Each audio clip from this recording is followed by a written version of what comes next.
Hello students, कैसे हैं आप। द नेगोशिएबल इंस्ट्रूमेंट एक्ट 1881 और उसका एक बहुत इंपॉर्टेंट टॉपिक है बिल्स ऑफ एक्सचेंज।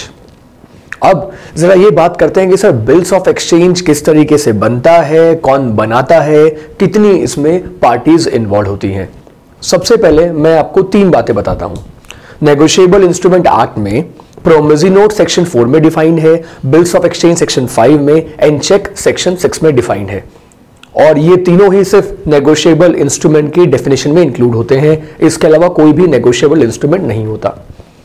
चेक के लिए कहा गया है कि cheque is a bills of exchange drawn on a specified bank. Promissory note के लिए कहा गया है कि प्रोमिसरी नोट में there are two parties, one is maker and second one is payee, जिसमें मेकर पेई को प्रॉमिस करता है एक अमाउंट पे करने का। But what about bills of exchange? Bills of exchange किस तरीके से बनता है और क्या इसके फीचर्स होते हैं, वो मैं आपको इस वीडियो में एक्सप्लेन करने वाला हूं। देखिए, यहां हम एग्जांपल लेते हैं। देखिए, एग्जांपल लिया है मैंने एक सेलर का, और सेलर ने बायर को क्रेडिट सेल्स करी है, गुड्स सेल किए हैं जिसकी वैल्यू कितनी है 30,000। बायर को अब सेलर ये कह रहा है कि मुझे आपके ऊपर भरोसा नहीं है कि तुम पेमेंट करोगे नहीं करोगे, तो क्यों ना मैं तुम्हारे ऊपर एक बिल ड्रॉ कर दूं। तो सेलर बायर के ऊपर एक बिल ड्रॉ कर रहा है, राइट। तो सेलर यहां बायर के ऊपर एक बिल ड्रॉ कर रहा है, तो सेलर क्या बन गया? सेलर बन गया ड्रॉयर, क्योंकि सेलर ने बिल ड्रॉ किया तो उसे हम बोल देंगे ड्रॉयर। देखिए, यहां सेलर का एक नाम भी रख देते हैं। चलिए, सेलर का नाम है मिस्टर बी। सेलर का नाम क्या है? सेलर का नाम है मिस्टर बी और बायर का नाम है mister A. Mister A, right. Bill draw किया, लेकिन अमाउंट देखिए कितना था 30,000। लेकिन यहां एक छोटा सा ट्विस्ट है। ये जो सेलर है ना, इस सेलर को ना मिस्टर सी को पेमेंट करनी है, राइट। मिस्टर सेलर ने भी, यानी कि मिस्टर बी ने भी किसी और से 30,000 रुपए के गुड्स परचेज कर रखे थे और इन्हें उसको भी पेमेंट करनी है। तो इन्होंने बिल किस तरीके से ड्रॉ किया वो जरा देखिए। इन्होंने बिल ड्रॉ किया 3 months after date, 3 months after date. Okay, ये जो लिखा हुआ है ना आफ्टर डेट, ये डेट कौन सी है इसमें? 25 सितंबर 2016, right. So 3 months after date pay to C और ऑर्डर। इन्होंने नाम किसका लिखा? इन्होंने नाम लिखा किसका? मिस्टर सी का नाम यहां मेंशन कर दिया, यानी कि सेलर बायर को ये ऑर्डर दे रहा है, राइट। बिल्स ऑफ एक्सचेंज में जो ड्रॉयर होता है वो ड्रॉई को ऑर्डर देता है।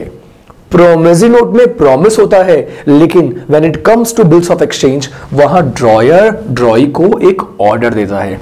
तो ऑर्डर क्या दिया है कि मिस्टर बायर, मिस्टर ए जो कि बायर हैं, उन्हें एक बिल एक्सेप्ट करना है।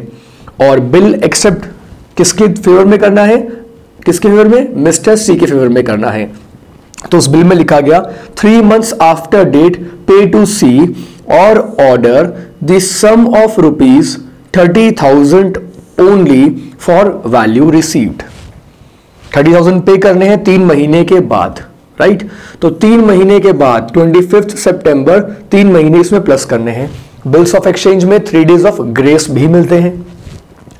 सेलर ने बायर को ऑर्डर दिया है और ऑर्डर यह दिया है कि बायर जिसका नाम सेलर ने लिखा है उसे पेमेंट कर देगा।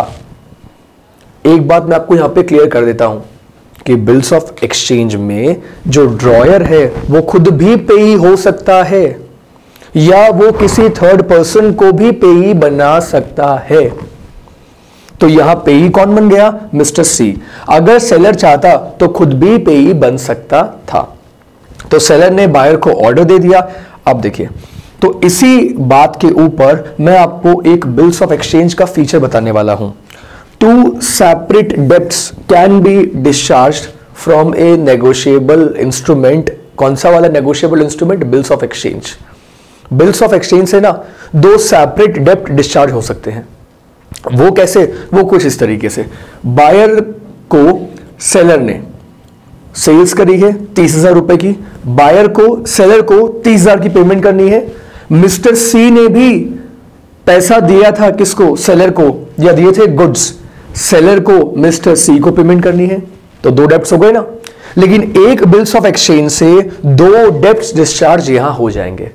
एक ही बिल्स ऑफ एक्सचेंज बनाया और एक बिल ऑफ एक्सचेंज बनाकर 2 डेब्ट्स क्या कर दिए, 2 डेब्ट डिस्चार्ज कर दिए, राइट। अब देखिए, सो क्या लिखा गया, अमाउंट लिख दिया और साथ में क्या लिखा, for value received. Sir value received का मतलब होता है ना, जो गुड्स मिले ना उसे, जो बायर को गुड्स रिसीव हुए हैं उसे हम क्या बोलते हैं, वैल्यू रिसीव्ड।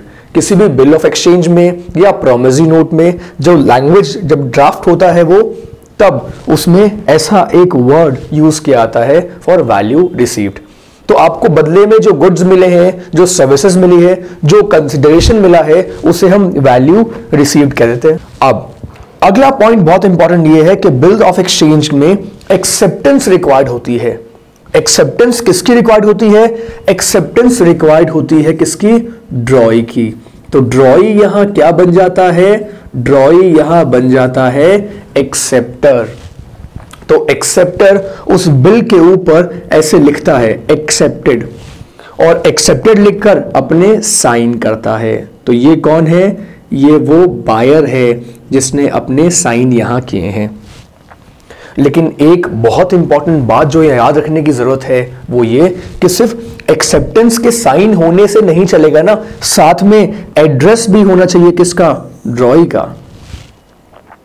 एक्सेप्टेंस किसने दी हमें कुछ नहीं पता, वो इंसान कौन है, कहां रहता है, इसलिए यह भी इंपॉर्टेंट है कि साथ ही साथ ड्रॉई का एड्रेस भी हो।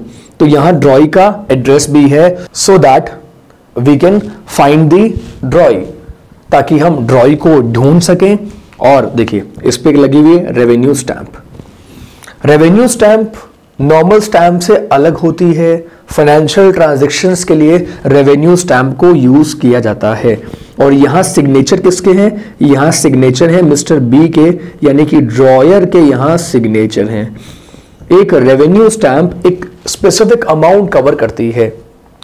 ये आगे हम पढ़ेंगे कि कौन सी रेवेन्यू स्टैंप कितना अमाउंट कवर करती है। फॉर एन एग्जांपल, एक 2 रुपए की रेवेन्यू स्टैंप 10,000 रुपए के ट्रांजैक्शन के लिए इस्तेमाल की जा सकती है। ये सिर्फ मैंने आपको एग्जांपल बताया है। तो अगर 10,000 रुपए का ट्रांजैक्शन हुआ है तो 2 रुपए की रेवेन्यू स्टैंप लगा दीजिए और उसको फिर कैंसिल कर दीजिए। एसडी का मतलब होता है यहां अंडर साइंड। क्लियर।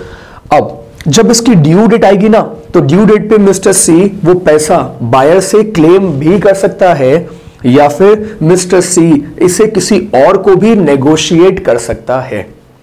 यहां मिस्टर सी क्या बन गया, यहां मिस्टर सी को हम बोलेंगे पेई, या फिर इसे क्या बोलेंगे, होल्डर। अब अगर मिस्टर सी पैसा मांगने गया बायर के पास, और अगर बायर ने पैसा देने से मना कर दिया, एक्सेप्टर ने पेमेंट करने से रिफ्यूज कर दिया, तो अब मिस्टर सी क्या करेंगे, अब मिस्टर सी वो पैसा किससे डिमांड कर सकते हैं, he can demand this amount from the seller और द ड्रॉयर। वो अब ये अमाउंट किससे डिमांड कर सकते हैं, ड्रॉयर से डिमांड कर सकते हैं।